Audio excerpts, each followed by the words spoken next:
Hey, what's going on, guys? Tito here, and I got the ZTE Max XL, and I guess I'm going to do my final review video, basically, or not really a review, but just my final thoughts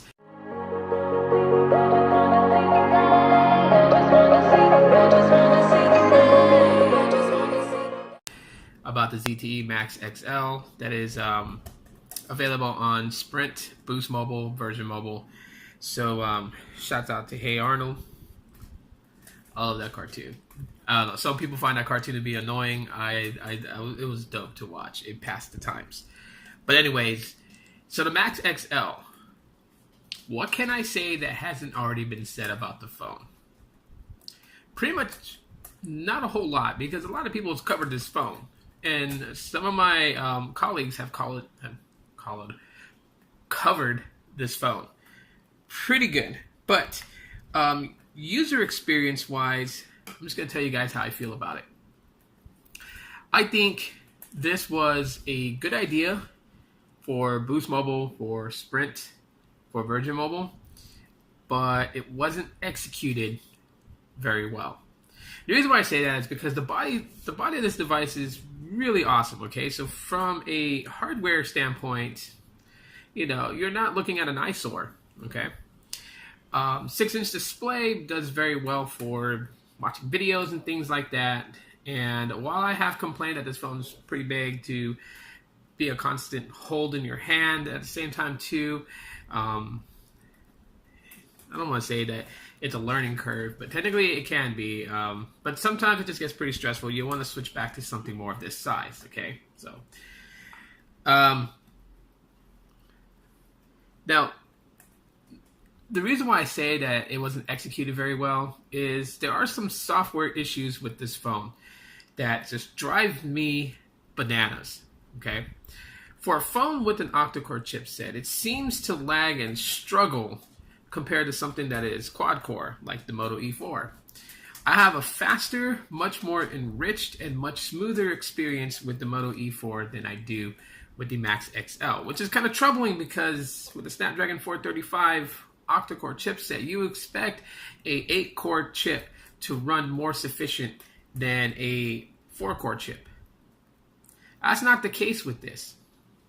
Another thing that I have experienced that a lot of people have been asking me if I'm having the same issue as them is when you are streaming a video in 1080p at 60 frames per second, basically the visual being blacked out.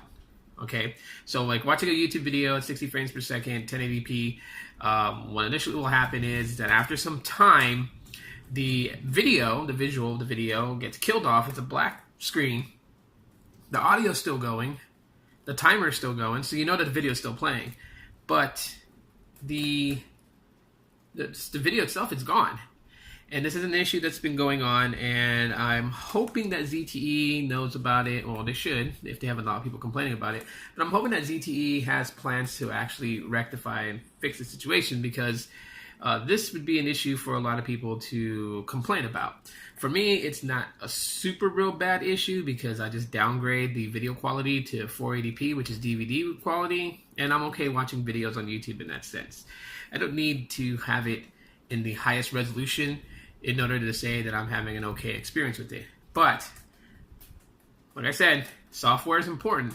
And if you're going to have something not function correctly, then it does, in a way, become an annoyance. But not because you can't utilize it, but it's because that if it's there for a reason, it should work. Anything that's implemented in the software should work without problems at all whatsoever, which is an age-old battle of Android for such a long time. Because having Android run efficiently, run smoothly, and just feel like it's been optimized to its fullest potential is one of the hurdles for Android to leap over. Because there's devices on Android that are just laggy, stuttery, glitchy, and just you want to throw your phone at the wall. And then there's some devices that do a pretty banging good job. So that has always been the frustration of Android. And ZTE Max XL kind of represents that horror.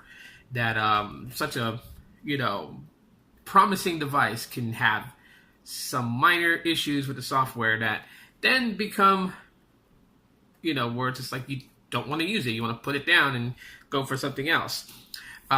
So with that being said, it's just, I feel like it's a hit and miss with ZTE.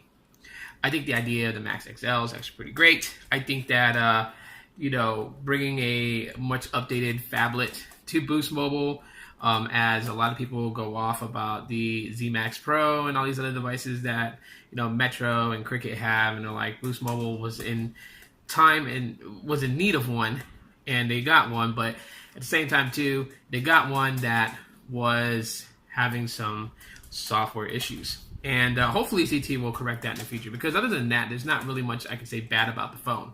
Battery life is good. Build quality is decent. I just think they got to really work out the kinks with the software. On another note, just to let you guys know before I end this video, that the ZTE Tempo X is actually now released on Boost Mobile, and I'm kind of disappointed in that phone.